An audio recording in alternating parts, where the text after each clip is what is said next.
I woke at 3 a.m. again, not startled, but aware. The room held that peculiar stillness that feels borrowed from another century. My dreams have always been vivid, but lately they've become something else entirely. Conversations with the dead, lessons from those who walked the earth long before I drew my first breath. Last night he came. Benjamin Franklin sat at the edge of my bed, his reading spectacles catching moonlight that shouldn't have been there. He wore a simple brown waistcoat, his hair thinning and gray, his eyes holding the weight of 84 years. "You're searching for something," he said, not as a question but as a fact. I nodded, unable to speak. "Then listen," he continued, "because what I'm about to share isn't the story they tell in books.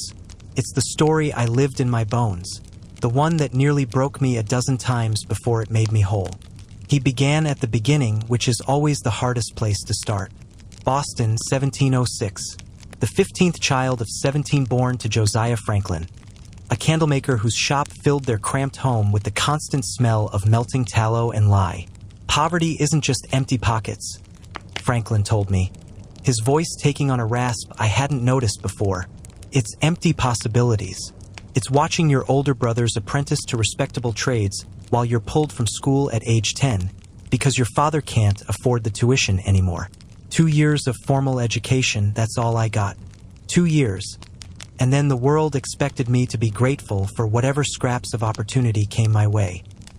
He described standing in his father's shop, dipping wicks into hot tallow until his fingers blistered and the skin cracked, the monotony of it crushing something vital in his chest.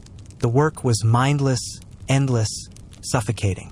Each candle was identical to the last, and he could see his entire future stretching before him. Decades of the same motion, the same smell, the same small life. He was hungry all the time. Not just for food, though there was that too. Meals were plain and portions carefully rationed in a household with so many mouths to feed. But the deeper hunger gnawed worse. He was starving for books, for ideas, for conversations that went beyond the price of wax and the gossip of Boston's narrow streets. He wanted a life larger than the one prescribed by his birth, bigger than what a poor candlemaker's son was supposed to want. "I would sneak books whenever I could," he said, his eyes distant with the memory. "Read by candlelight, ironically, the one thing we had in abundance.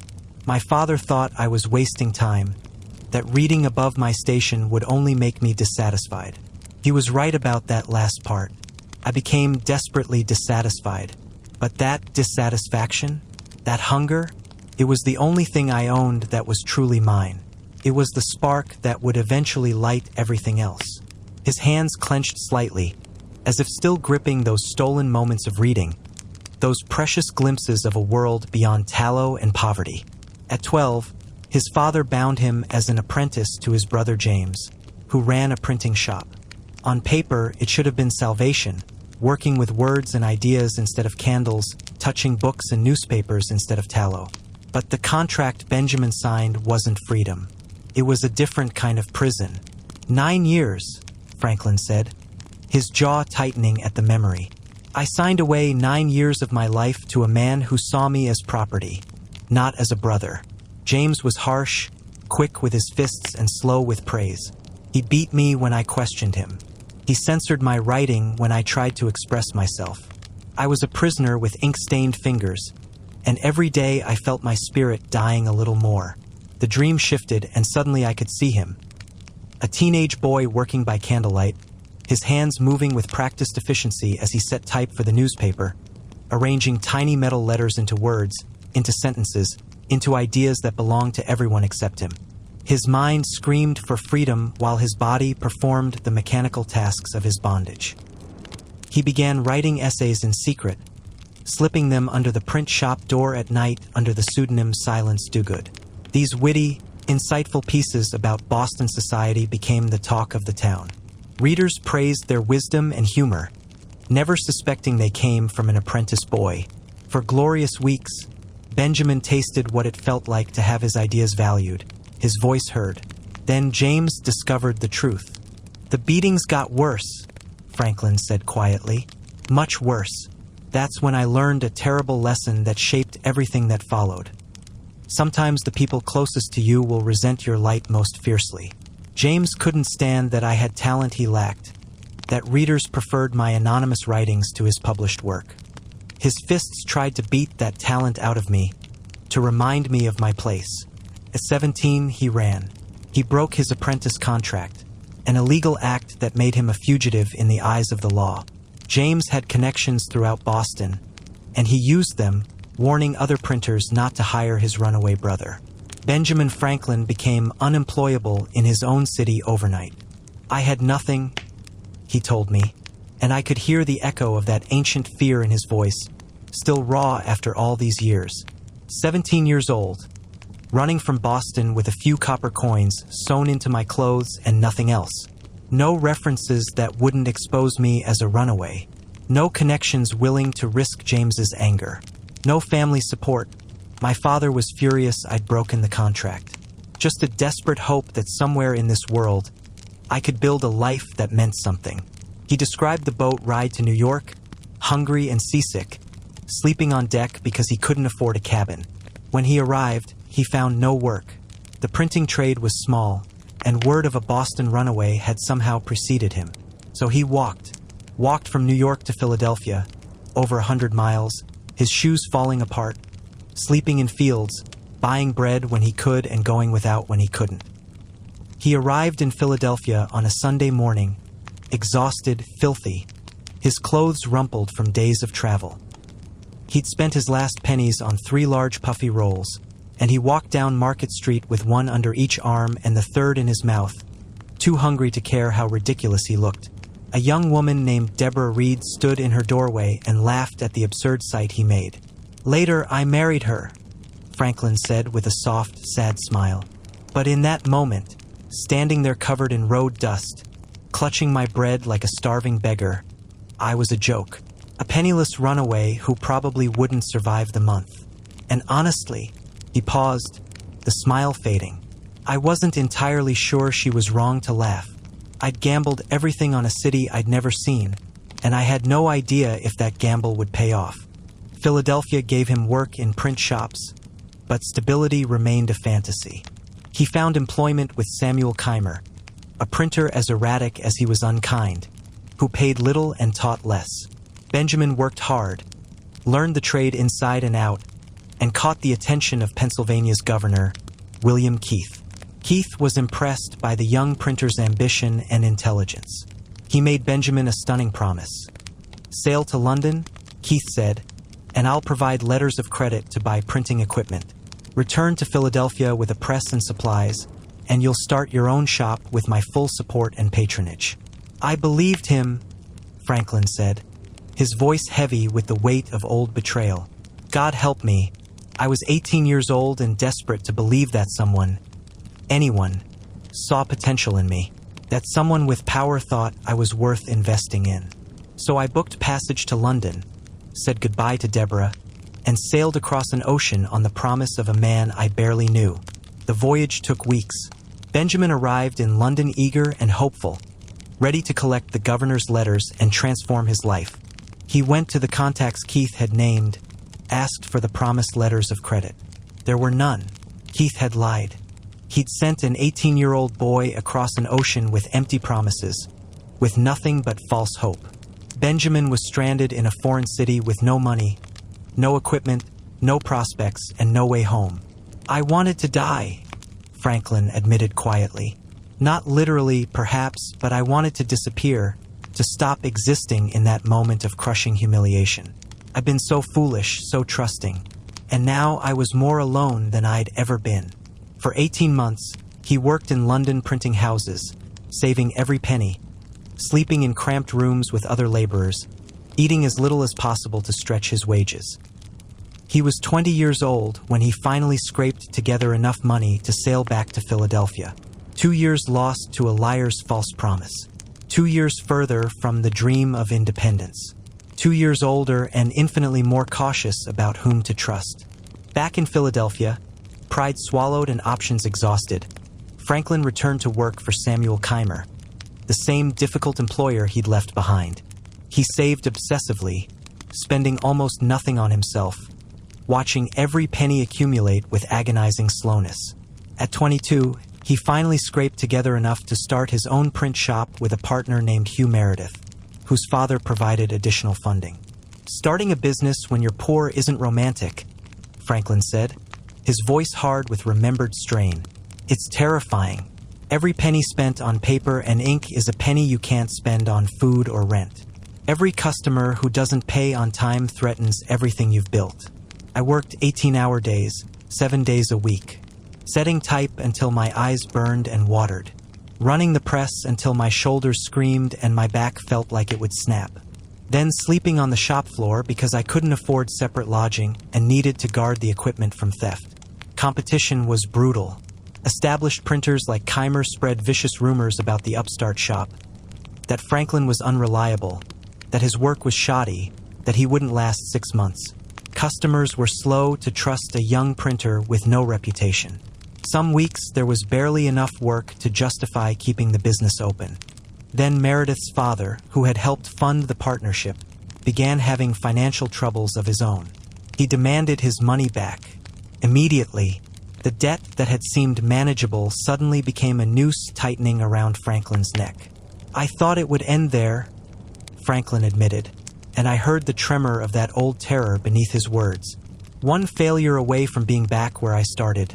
Broke, alone, reputation destroyed, and completely out of options. I'd be 23 years old with nothing to show for a decade of struggle except proof that I couldn't make it work." He paused, staring at his hands as if seeing them cramped and ink-stained again. "But I'd learned something from all those failures," he continued slowly. "I'd learned that I could survive things I thought would kill me, and sometimes that's enough to try one more time." But Franklin didn't break. He found friends willing to loan him money and bought out Meredith's share, taking on the full debt himself. It was a staggering risk, one that would crush him completely if he failed. But he made a decision that seemed small yet changed everything. He would be visible. He would show Philadelphia exactly who he was through his actions. Every morning, he pushed a wheelbarrow of paper through the city's streets himself, making sure people saw him working. "I wanted them to see I wasn't lazy," he explained, "that I was industrious, reliable, trustworthy, worthy of their business and their respect. Other printers sent servants to fetch supplies. I did it myself, conspicuously, so the merchants and citizens would notice my diligence." He started the Pennsylvania Gazette, pouring everything he'd learned about writing into making it the sharpest, most readable newspaper in the colonies. He launched Poor Richard's Almanac, filling it with proverbs and wisdom that became woven into American culture. "Early to bed and early to rise makes a man healthy, wealthy, and wise," lines that would outlive him by centuries. Slowly, agonizingly slowly, the business stabilized. His reputation grew. Customers returned. The debt began to shrink. But personal pain arrived in waves that no amount of business success could shield him from. Deborah, now his common-law wife, was loyal and hardworking but uneducated. The intellectual companionship he desperately craved was absent from his own home. His illegitimate son, William, was a constant reminder of youthful mistakes. And then his legitimate son, Francis, contracted smallpox at age 4. Franklin watched helplessly as fever consumed the boy. For days later, Francis was dead.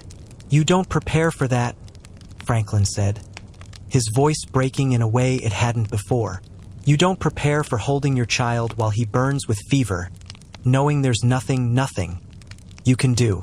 All my success, all my hard work, all my careful planning meant nothing in the face of that loss. I'd built a business, but I couldn't save my son." His eyes glistened in the fading darkness. Success always costs more than you expect to pay. By his 40s, Franklin had achieved financial stability, which freed him to pursue what had always fascinated him: understanding how the world worked. He studied electricity, a mysterious force that scholars barely understood, conducting experiments that seemed dangerous and perhaps foolish to his neighbors. His invention of the lightning rod would eventually revolutionize how humanity protected itself from nature's fury. But first, he faced mockery. "They called me a foolish tradesman playing at science," Franklin said, bitterness creeping into his tone. Men with university degrees from Oxford and Cambridge laughed at my theories. I was a printer, a colonial, a self-taught nobody who should stick to his type and presses. When I proposed that lightning was electricity and could be drawn from the sky with a metal rod, they treated it as fantasy, the delusion of an uneducated man who didn't understand his own limitations. The established scientific community dismissed him. Letters he sent to the Royal Society in London were read with condescension, if they were read at all. He wasn't part of their world. He hadn't studied at their institutions. He spoke with an American accent and smelled of printer's ink rather than academic privilege. He persisted anyway, conducting his famous kite experiment in a thunderstorm, proving his hypothesis about lightning's electrical nature, publishing his findings with meticulous detail. Slowly, European scientists began paying attention. They replicated his experiments. They confirmed his theories. Awards and honors arrived from France, from England, from scientific societies across Europe. But American intellectuals were slower to acknowledge that a Boston runaway could contribute to serious science. Recognition at home came grudgingly, reluctantly, as if admitting his brilliance diminished their own standing.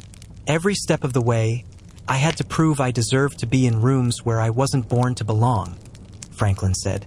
I had to be twice as rigorous, twice as careful, twice as brilliant as those who came from privilege. One mistake would confirm their prejudices. One failure would prove I'd been reaching above my station all along. He leaned back slightly. But I learned this: the work itself doesn't care about your pedigree. Truth doesn't ask where you went to school. Discovery favors the persistent, not the privileged. Then came the revolution. At 70 years old, an age when most men retreat to comfort and quiet, Franklin was sent to France as America's diplomat. His mission was nearly impossible. Convince a monarchy to support a rebellion against another monarchy, persuade a wealthy nation to invest in a ragtag collection of colonies that might not survive the year. I was exhausted, he admitted, and I could see the weariness settling over him even in memory. My body ached constantly. Gout made every step painful. Kidney stones felt like shards of glass inside me. Skin conditions made wearing clothes an ordeal. I was an old man who desperately needed rest, needed peace. Instead, they sent me across an ocean again, to beg for support we desperately needed but had no guarantee of receiving. For years, he lived in Paris, navigating the treacherous waters of French court politics. He endured condescension from aristocrats who viewed Americans as crude provincials, barely civilized frontiersmen playing at nationhood. He managed younger colleagues like John Adams, who questioned his methods and resented his popularity with the French. He smiled through elaborate dinners when his body screamed for bed. He charmed nobles and philosophers, carefully crafting his image as the wise American sage. He used every ounce of wit, every lesson learned from decades of persuasion, every trick of diplomacy to win France's support: military aid, crucial loans, official recognition that proved decisive in American victory. But the cost, Franklin said, his voice breaking, the cost was everything I had left. I missed my daughter's wedding. I missed births and deaths in my family. I served a country that often didn't appreciate the sacrifices its servants made, that sometimes forgot I existed until they needed something else from me. His hands trembled slightly. And I did it anyway. I did it because someone had to, and I had the skills to do it even though it took everything I had left to give.